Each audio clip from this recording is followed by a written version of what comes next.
同学们好，下面我们学习中医望诊之局部望诊。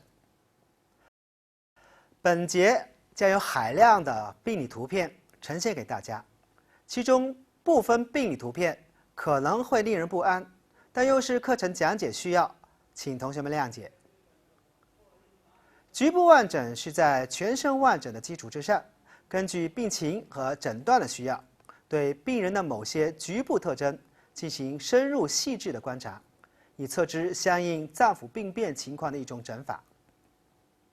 局部望诊主要从6个方面来进行学习：望头面、望五官、望躯体、望四肢、望前后二阴以及望皮肤。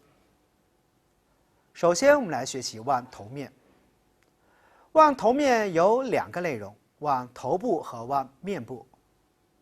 我们先来介绍第一个部分，望头部。头为精明之府，内藏脑髓，为元神之所居。头为诸阳之会，脏腑精气皆上荣于头。脑为髓海，为肾所主。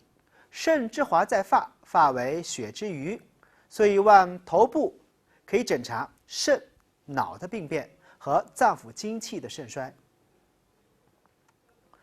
望头部的内容主要包括望头颅、囟门的形态变化，望头发的形色变化和望头部的异常动作。下面我们来学习望头颅。望头颅主要是在儿科应用，头颅的大小异常和畸形多见于正值颅骨发育期的婴幼儿，成为某些疾病的典型体征。头颅的大小以头围来测量，测量的方法以软尺自眉间绕至颅后，通过整骨粗隆。头围在正常发育的阶段变化为：新生儿约34厘米，6个月时约42厘米，1岁时约为45厘米，2周岁时约为47厘米，3周岁时约为48.5厘米。颅骨明显超过此范围为头型过大，反之则为头型过小。下面我们看几张头颅异常的图片。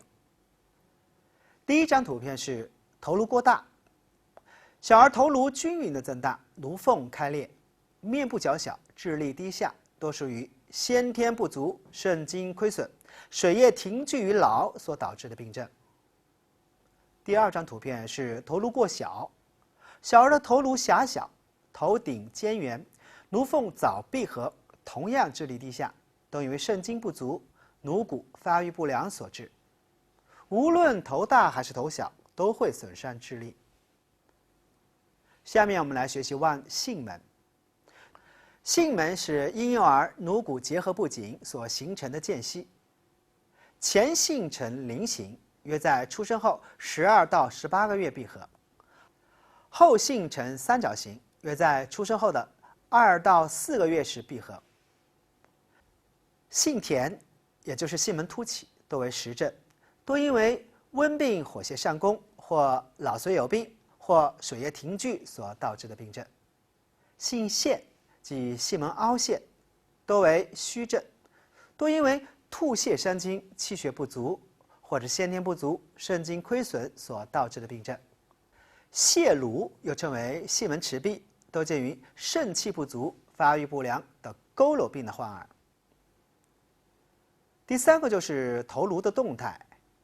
头摇是指的病人头摇不能自主，无论成人或小儿，都是属于刚风内动的表现，或为老年人气血亏虚、脑神失阳所表现出来的病症。第4个就是望头发。中医认为肾之华在发，发为血之余，所以头发可以了解肾气的强弱、精血的盛衰。正常的头发应该是乌黑、浓密、有光泽，通常为肾气充盛、精血充足的表现。如果头发稀疏、生长迟缓，这是为先天不足、肾精亏损的表现。如果头发干枯、稀疏易落，这也是先天不足、肾精亏损的表现，多见于干肌的病人。如果青壮年白发脱发，伴有腰膝酸软，为肾虚的表现。如果伴有失眠、健忘，属于血虚的表现。如果青少年的白发、脱发没有其他的伴症，通常是属于先天，不属于病变。斑秃是见于片状的脱发，显露成圆形或者是椭圆形的头皮。中医认为，斑秃与血虚受风有关，斑秃常常与情志郁结关系很密切。第二个部分，望面部。面部是脏腑精气上荣的部位，尤其是心之气血以及心神活动的外在表现之处。所以望面部可以了解神的盛衰，诊查脏腑精气的盛衰和有关的病变。望面部主要望面部的色泽和面容。望面部的色泽已经在前面的五色诊中已经讲述了，此处重点叙述面容的异常。面容异常，我们从5个方面来论述。第一个就是面肿，称为面部浮肿，多见于水肿病。第一张图，这一张小孩的颜面鲜肿，发病迅速，这属于羊水。羊水的特点主要表现为先肿头，然后迅速蔓延全身，通常是属于外感风邪犯肺、肺湿宣肃的一个表现。第二张面肿的病人，除了面部轻度浮肿外，还见有面色黄白、发病缓慢的特点，这属于阴水。阴水的特点是先肿脚，常以下肢肿为明显的表现。阴水的病变部位通常是在脾肾，是脾肾阳虚、水湿犯溢所引起的病变。水肿病可分为阳水和阴水，我们要特别注意区别。阳水的病变部位通常在肺，阴水的病变部位通常在脾肾。阳水的病变通常属于实症，阴水通常是属于虚症。阳水病容易治疗，而阴水病是比较难治的。第二个腮肿主要有2种腮肿，一个是炸腮，一个是发痍。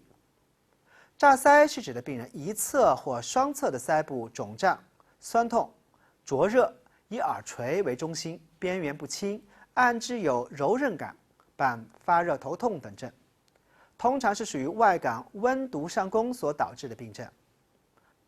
而发痍是指的单侧颧下和上之间，沿至耳之前后，脓肿疼痛，溃后流脓，通常是属于阳明热毒上攻所表现出来的病症。第三个就是面血全耸，又称为面脱，它是指面部肌肉消瘦，两颧高耸，眼窝、颊部凹陷，通常是属于气血亏虚、精气衰竭的表现，多见于慢性病的危重症候。图中我们见到的这个子宫癌晚期的病人所表现出来的就是面脱。第四个就是口眼歪斜，我们介绍2种口眼歪斜。第一种口眼歪斜没有半身不遂，通常是风邪重诺、病轻的一种表现。而如果既有口眼歪斜，又有半身不遂，多为中风病病人，这是由于肝阳上亢、风痰阻络所导致的，病情相对而言比较重。第5个特殊面容，我们介绍2种。第一种就是湿面，表现为鼻柱坍塌、眉毛脱落，多见于麻风病病人。另一种就是苦笑貌，是指的患者面部呈现无可奈何的苦笑样的症状，这是由于面部的肌肉痉挛所导致的，通常见于新生儿奇峰或者是破伤风的特殊征象。以上是局部望诊之望头面的内容，本节课就讲到这里。